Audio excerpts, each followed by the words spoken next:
Besok kalau mau sidak tuh dari awal di ya. Bandung. Besok kalau mau sidak dari awal. Pak Koboy. Gimana kemarin OPR di Bandung, Pak Koboy? Rame banget, alhamdulillah. Rame ya? Gathering. Bukan. Oh, festival. Festival apa sih namanya kemarin? Playlist. Oh iya, No Playing Festival. Oh, no. Oh, ganas. Berapa ribu orang tuh, Ay? Gak tahu ya, kemarin penuh banget. Penuh banget. Kemarin festival Maya Pada rame. Festival Maya Pada. Alhamdulillah ya. Makanya gue bilang jangan banyak gerak dulu, Wen. Iya, bener. Lu paham. Emang gak boleh banyak gerak katanya? Maksud gue sel-sel baru dibenerin. Bener. Ya, dia banyak gerak lagi ntar sel-sel lagi. Apaan sih ini dibenerin? Dia goyang. Gue juga mau cerita nih, kemarin baru aja gue ngumpulin 24 semifinalis Miss Mega Bintang Indonesia 2023. Baru babak semifinalis. Ya, jadi semifinalis kemarin mereka ikutin menjalani psikotes ya kan. Dan minggu ini gue akan umumin hasilnya siapa yang bakal masuk finalis. Wow. Miss Mega Bintang 2023. Bisa, kebetulan kemarin gue juga memang perlu ada runner buat konsumsi, buat apa lu bisa masuk.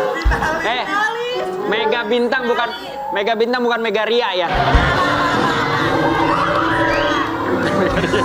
Mega Ria sih. Oke. Mama Dia kemarin mau- weekend kemana? Aku biasa aja, maksudnya ya nyanyi aja ya. Show. Kan ada 3 panggung tuh. Iya. Aku kan ada 3 panggung. Aku panggung Itu keempat. Sebelahnya kamu kan? Iya, iya. Habis selesai aku. Habis kamu. Jam 2 kan kamu kan Iya, jam 2. Jam 2 sampai jam 4 pagi. Itu aku di sini. Jam berapa yuk? Jam 2? Iya. Jam 2 bukan lo story lagi di mobil Satpol PP. Kadang-kadang udah nggak bener deh. keangkut. Oke, untuk judul hari ini judulnya adalah Kayak bener gitu aku. pakai anting. Gitu. Iya. Tuh 3 pakai anting. Awas kamu saya banting. Nih. agak lama ya. Ini Kaleng. judulnya agak jadul ya. Iya. Judul hari ini judulnya adalah 2, 3 pakai anting, awas kamu saya banting.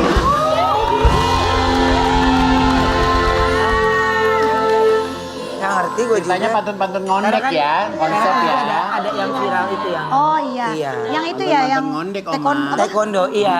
Yang bukan pantun gak ada yang ngondek, yang bikin ngondek. Nggak ada pantun ngondek. Bener. Nah, siang hari ini kita kedatangan ya. Gue semalam mimpi. Ah, Gue mimpi jahitan tengah gue ini copot. Gue langsung bangun lari-lari pagi-pagi. Gue lari ke kamar mandi. Emang itu bukan udah copot? Enggak, ini kan tangannya ini kan sambungan.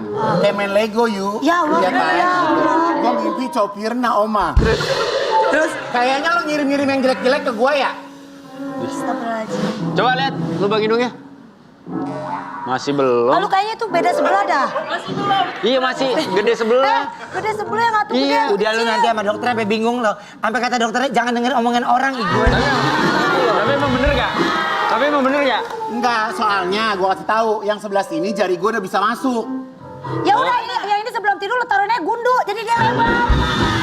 Jadi gue yang sini gue udah bisa ngupil, yang ini belum. Kenapa? Pas ini gue masuk oke, yang ini sakit om gitu. Jadi dia belum bisa. Yang ini.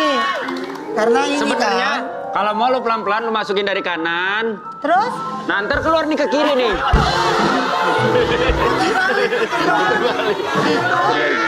Ngapain lu shoot muka gue? Kenapa? Terbalik. ya kan orang mau ngeliat matahari gimana Iya, sih? bersinar udah tetep. Iya. Baru nih kayaknya nih kameramen. Kameramen yang mana baru yuk? Nih kayaknya si Om ya, 2 orang. Enggak udah lama. Lama. Oh berarti gue yang baru Lama maaf ya. juga emang. Ayo, Nggak lu lama lihat, emang, dia lu ada lihat darah tinggi. usianya yuk. Ah, Udah pada lama. udah kirain gue soalnya jarang tugas. Sekarang kita kedatangan ya seorang wanita ya yang ditemani sama pengacaranya ya. Kita panggil langsung, ini dia Dila dan Milano.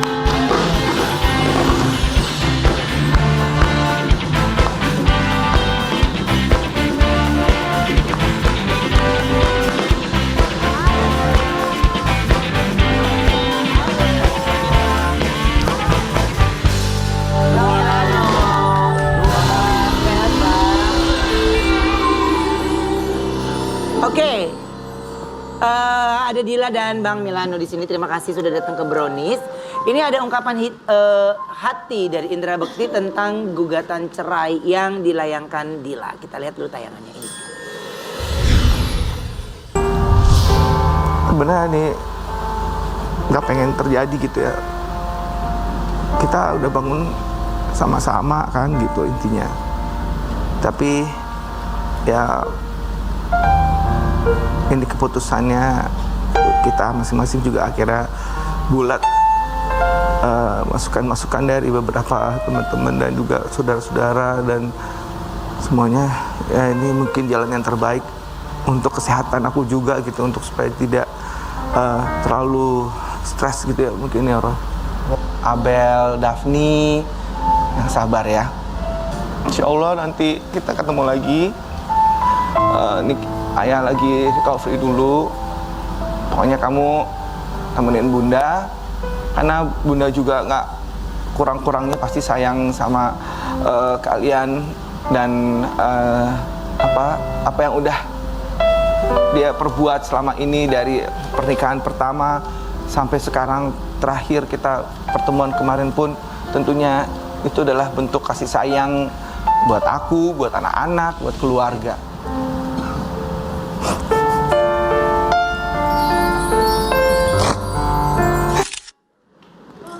Oke, Dila ini sebenarnya menjadi berita yang cukup mengejutkan untuk banyak orang. Dan apa yang akhirnya dari, ya mengenai konflik rumah tangga itu yang saya bilang, semua orang tidak bisa ikut andil dalam rumah tangga ya. Karena yang menjalani itu yang tahu gitu ya. Yang menjalani itu yang tahu. Jadi akhirnya memberanikan diri ya. Untuk orang yang mau berpisah itu kan memberanikan diri untuk ya banyak hal pasti akan merasa kehilangan, itu pasti ada, terutama juga dengan anak. Apa akhirnya yang kalian berdua ya sudah oke, kita sama-sama pisah.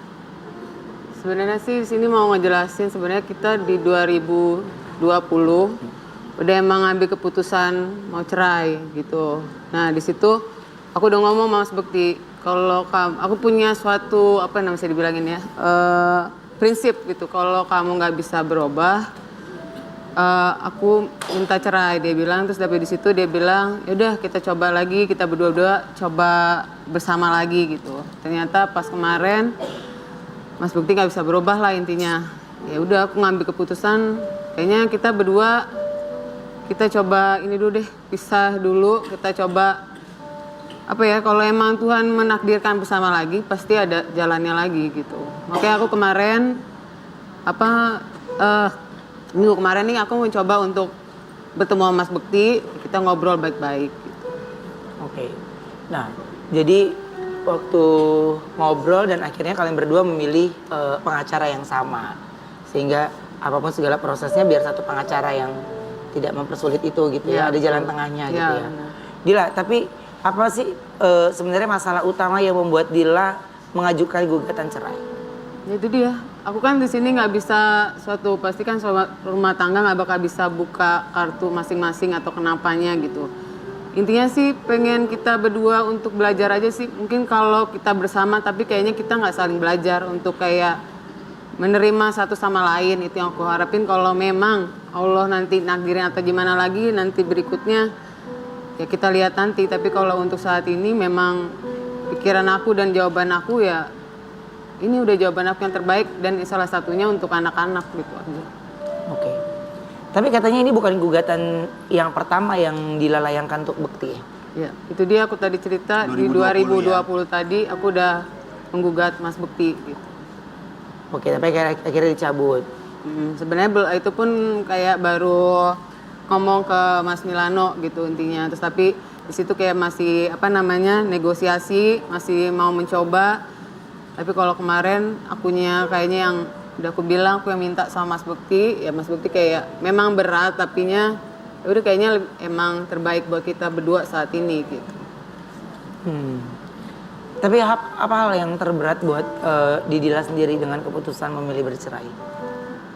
Ya berat sebenarnya dalam kondisi Mas Bekti sebenarnya dalam kondisi seperti ini gitu. Maksudnya dia belum 100% sehat, tapi bukan orang berpikir aku meninggalkan dia 100% enggak. Maksudnya kita dalam kondisi yang dua-duanya lagi emosi.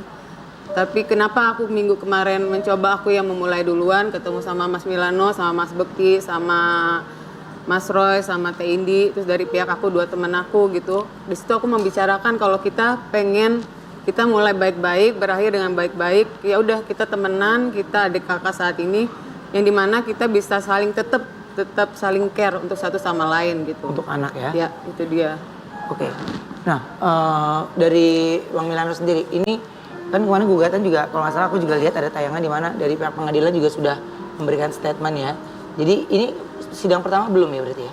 Belum, nanti kalau nggak salah infonya tanggal 13 ya. Tanggal 13. Tanggal 13 kalau nggak salah. Nanti saya pastiin lagi. Ya. Tapi sih infonya tanggal 13. Jadi tetap prosesnya tetap jalan.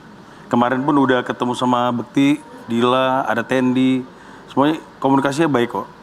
Jadi mestinya ini jadi contoh sebenarnya. Kalau mau pisah ya baik-baik aja, nggak usah ribut-ribut. Kenapa? Mereka berdua ini tujuannya sama demi kepentingan anak. Jangan sampai pisahnya mereka berdua ini yang jadi korban anak. Itu sebenarnya concernnya lebih ke situ. Kenapa mereka nunjuk saya untuk jadi pendengar bagi mereka berdua? Concernnya sebenarnya lebih kepada untuk anak. Oke. Nah, tapi anak-anak sudah tahu belum kalau sekarang ini kan mama dan papanya lagi ada satu masalah gitu.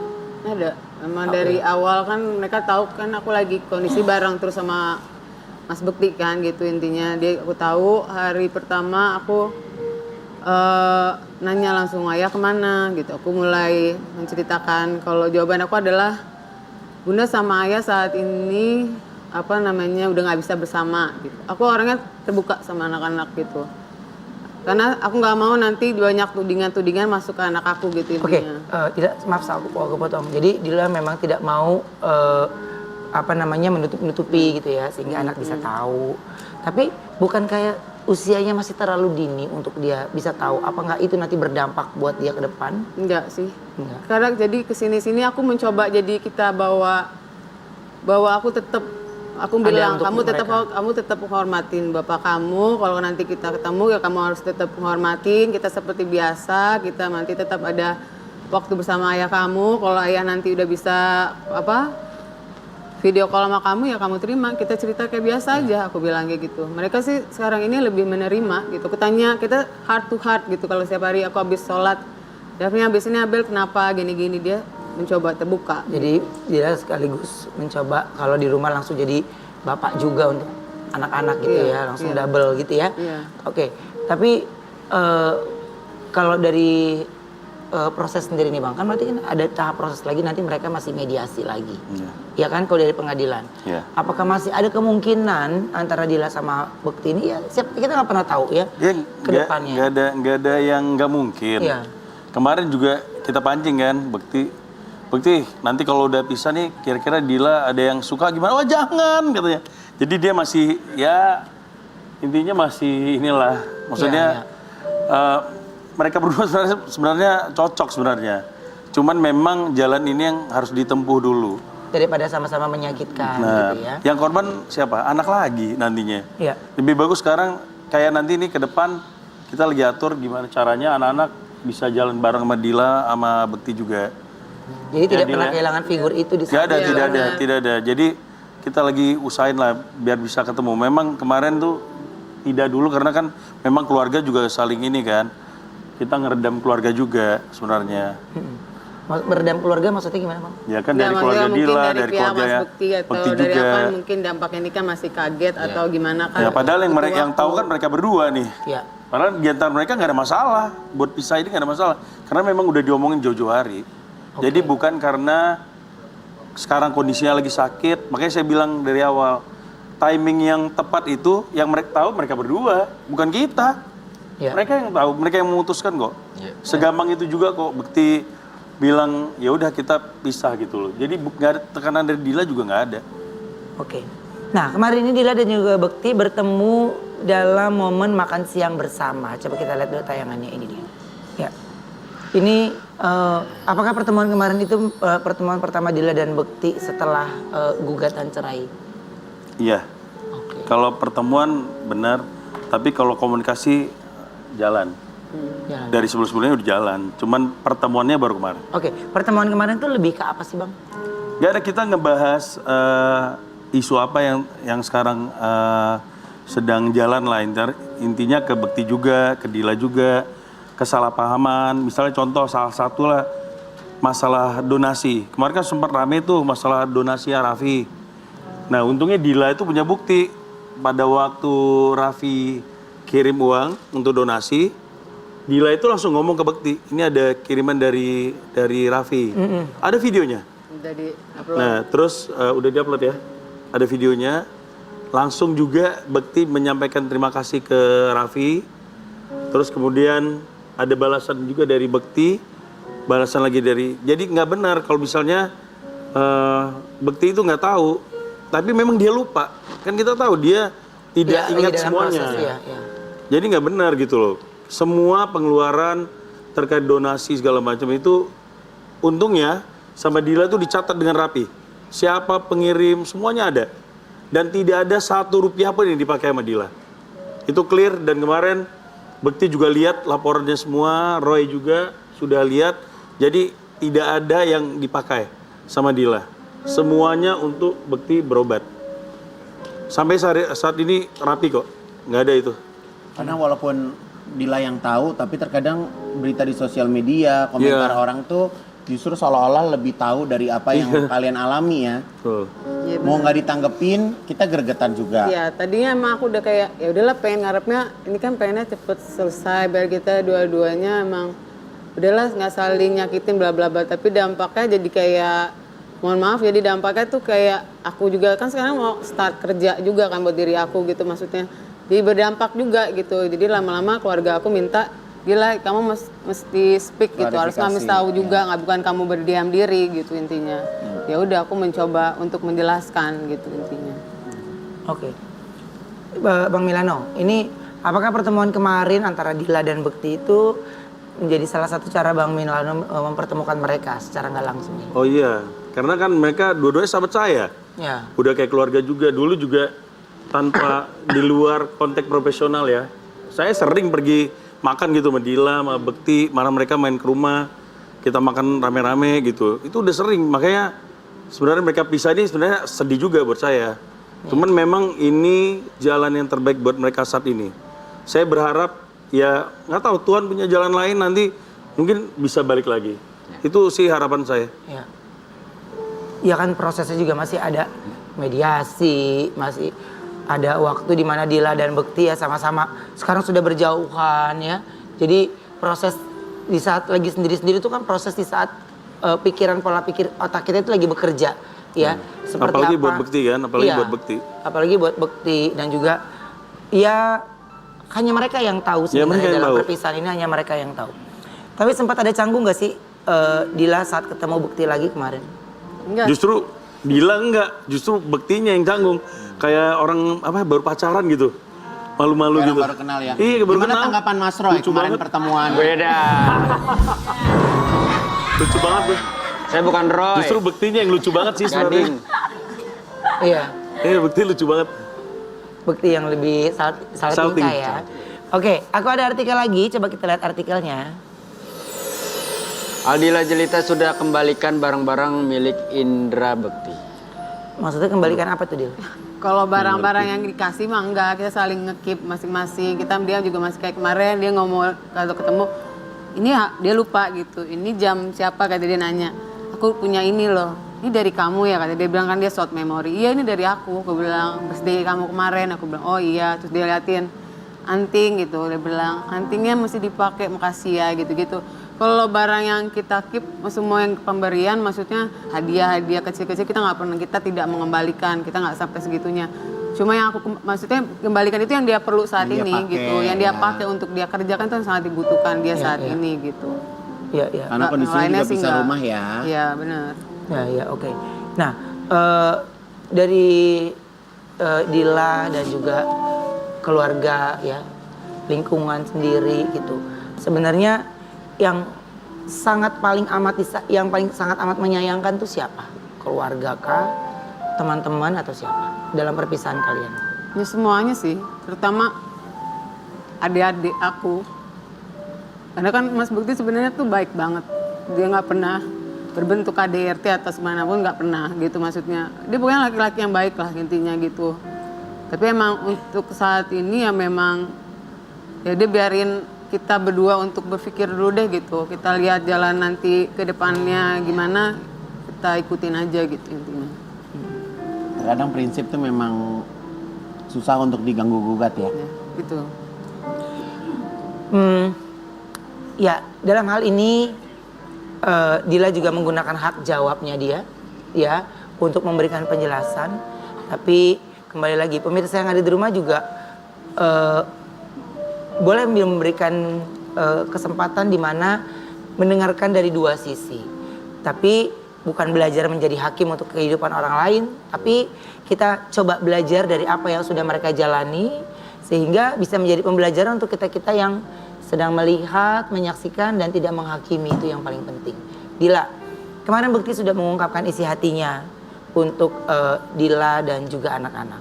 Apa yang ingin Dila sampaikan juga untuk anak-anak dan juga pesan untuk Mas Bekti?